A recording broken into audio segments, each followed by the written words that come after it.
இந்த மாதத்தில் எத்தனை அற்புதங்களை ஆண்டவர் நமக்கு செய்திருக்கிறார், எத்தனை ஜெபங்களுக்கு பதில் கொடுத்திருக்கிறார். யோசித்து பாருங்க. ஆண்டவருக்கு நம்ம நன்றி செலுத்த கடமைப்பட்டு இருக்கிறோம். அதோடு லேவியராகமம் 26 அதிகாரம் 5 வசனத்துல, நீங்கள் உங்கள் அப்பத்தை திருப்தியாய் சாப்பிட்டு உங்கள் தேசத்தில் சுகமாய் குடியிருப்பீர்கள். கர்த்தர் வாக்கு கொடுக்கிறார், என் பிள்ளைகளே, நீங்க இருக்கிற தேசத்துல சுகமாய் குடியிருப்பீங்க, திருப்தியா சாப்பிடுவீங்க, எந்த நன்மை குறைபடாது. இது ஒரு கடைசி காலம். நிறைய தேசத்துல பஞ்சம், கொள்ள நோய், பொருளாதார பாதிப்பு, நெருக்கம். அதனால எப்படி வாழ போகிறோம் என்ற பயம், கலக்கம் நிறைய தேசத்துல மக்களுக்கு வந்திருக்கிறது. அங்காங்க நிறைய கலவரங்கள், போராட்டங்கள். விவசாயிகள் போராடுறாங்க, மீனவர்கள் போராடுறாங்க, பொதுமக்கள் இறங்கி போராடுறாங்க. எவ்வளோ காரியத்தை பார்க்கிறோம்ல. ஆண்டு சொல்றாரு, கடைசி காலம் அப்படிதான் இருக்கும், மக்கள் அப்படிதான் இருப்பாங்க. ஆனா நீ உன் தேசத்துல சுகமாய் குடியிருப்ப.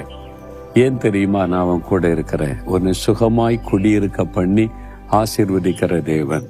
அதனால சூழ்நிலைகள் எல்லாம் பார்த்து நீ பயப்படாத.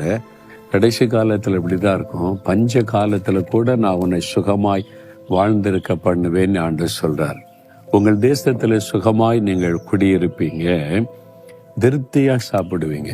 அதாவது குறைவுபடாது நன்மை, திருப்தி, ஒரு மன திருப்தி, சந்தோஷம். ஆண்டவர் என்ன நல்லா வச்சிருக்கிறாரு, சந்தோஷமா வச்சிருக்கிறாரு, திருப்தியா வைத்திருக்கிறார், நீ மகிழும்படி கர்த்தர் செய்வார். விசுவாசிக்கிறீங்களா? இந்த ஆசீர்வாத வாக்குத்தத்தம் உங்களுக்கு தானே. நீங்க சொல்லுங்க, ஆண்டவரே, என்னை சுகமாய் குடியிருக்க பண்ணுகிற தேவனே ஸ்தோத்திரம், என்னை திருப்தியாய் ஆசீர்வதிக்கிற தேவனே ஸ்தோத்திரம் சொல்லுங்க. இன்றைக்கு சுகம் வந்துடும், திருப்தி உங்களுடைய வாழ்க்கையில வந்துடும். ஏதோ ஒரு பாதிப்பு, சுகவீனம், சுகமே இல்லப்பா அப்படின்ற மாதிரி இருக்கீங்களா? நீங்க சுகமாய் வாழ்ந்திருப்பீங்க. அவர் சுகம் கொடுத்து வாழ்ந்திருக்க செய்வார். பிறகு எதுக்கு பயப்படணும்? நீ என்ன வேண்டிக் கொள்வீங்களோ அதை கர்த்தர் நிறைவேற்றி தருவார். வேண்டிக் கொள்றீங்களா? ஆண்டவரே, இந்த தேசத்தில் என்னை சுகமாய் குடியிருக்க பண்ணுகிறீர், அதற்காய் ஸ்தோத்திரம்.